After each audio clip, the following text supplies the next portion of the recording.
بڑی دیمک جو چاٹ رہی ہے اور جراثیم اور وائرس جو ہماری جوانی کو لگا ہوا ہے وہ ہے نشے۔ کسی بھی نوجوان کو دیکھ لے، کسی نہ کسی نشے میں ہوگا، کسی نہ کسی نشے میں۔ پوڑی کا نشہ، کوڑی کا نشہ، دولت کا نشہ، مال کا نشہ، برادری کا نشہ، اور یہ نشے ہمیں مارے جا رہے ہیں۔ خالی نشہ کسی کام کا نہیں ہوتا، اس نشے کو اتارنا پڑتا ہے۔ یہ نشہ گبرو جوان کو زمین پہ لٹوا دیتی ہے، اور میں نے اس نشے کی حالت میں جوانوں کو رات فٹ پاتھوں کے اوپر اور گرین بیلٹس کے اوپر، سڑکوں کے اوپر مرے ہوئے دیکھا ہے، لیٹے ہوئے دیکھا ہے۔ کتے پیشاب کر رہے ہوتے، انہیں اپنے وجود کا بھی پتہ نہیں ہوتا۔ آئیے کیسا نشہ لگا ہے یہ محبت کا نشہ۔ کہاں جا رہا ہے؟ جھولے لال جا رہا ہے، سیون شریف جا رہا ہے، کیا کما کے آیا ہے؟ 4 دھاگے لے آیا ہے۔ کیا کر کے آیا ہے؟ ناچ گا کے آ گیا ہے۔ کیا کر کے آیا ہے؟ وہاں سے کوئی جو ہے پوڑی شڑی لے آیا ہے۔ کیا کر کے آیا ہے؟ 7-8 دن میں جو تو خرچ کر کے آیا، ماں باپ کا لگا کے آیا، ارے عقیدے کو برباد کر کے آیا۔ حاصل کیا کر کے آیا ہے؟ آوارگی، دیوانگی اور بیگانگی، اپنی ہی عزت، اپنی آبرو کو لوٹنے کے جو نشے چڑھے ہیں۔ یہ آج سے پہلے جوانوں میں اتنے نہیں تھے ہر دور میں، لیکن اتنے نہیں تھے جس قدر آج نظر آ رہے ہیں۔ اللہ اکبر۔ اور اس کے بعد یہ جھکتا نہیں ہے۔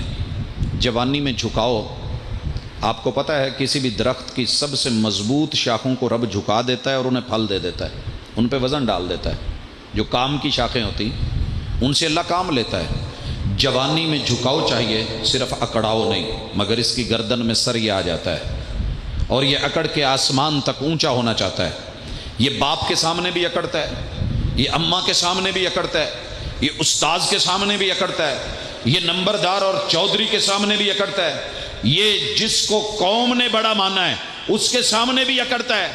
باپ سمجھا رہا ہوتا ہے، کہندا پیو تینوں پتہ نہیں تسی ساری عمر نہیں کرے، میں ہوں تانوں دسنا۔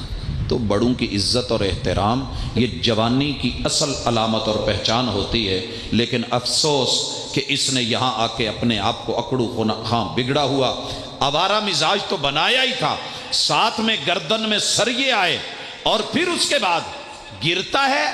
ایک اور جراثیم تو اتنا گر جاتا ہے، باپ حجا ماردا رہے، پوت اٹھ نماز لئی، پیو تو جا کے بخشا، اپنے گناہ جڑے کیتے ہی بخشا، میری فکر نہ کر۔ کام پہ بھیجا نہیں جا رہا۔ میں نے کہا تھا نا کہ یہ گرنا تو اس قدر گر جانا کہ اٹھنے کا نام نہ لینا، بے حسی، میں اس کو بے حسی کہوں گا، کہ محسوس ہی نہیں کرتا کہ میرا کہنے والا کون ہے، اس کی ویلیو کیا ہے، وہ مجھے مشورہ کیا دے رہا ہے، وہ مجھے سبق کیا پڑھا رہا ہے۔ اور یاد رکھیے، ہم جس سوسائٹی کو فیس کرتے ہیں، جس معاشرے میں رہتے ہیں، بے شمار سبق کتابوں میں ہوتے ہی نہیں ہیں، کتابوں میں درج تھا ہی نہیں سبق جو پڑھایا زمانے نے۔ یہ زمانے کے سبق سیکھنے کو تیار ہی نہیں۔ ایک دفعہ چوٹ کھا کے آیا ہے، ایک دفعہ مار کھا کے آیا ہے، ایک دفعہ دھوکہ کھا کے آیا ہے، کافی تھا۔ مومن ایک بل سے 2 دفعہ نہیں ڈسا جاتا۔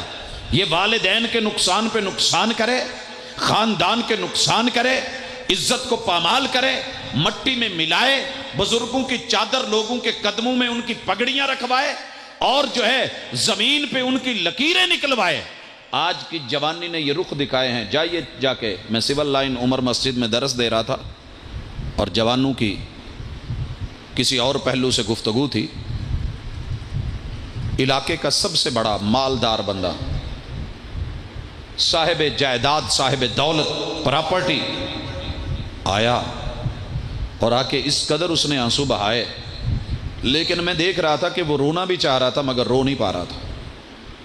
بتا رہا تھا کہ میرے بچوں نے کس طریقے سے جوانی میں جو میں نے کمایا تھا ان کے لیے سنبھالا تھا، کس طریقے سے ضائع کیا ہے، برباد کیا ہے، اڑایا ہے، اور پھر سب سے بڑی بات کہ اس پہ شرمندہ بھی نہیں ہے۔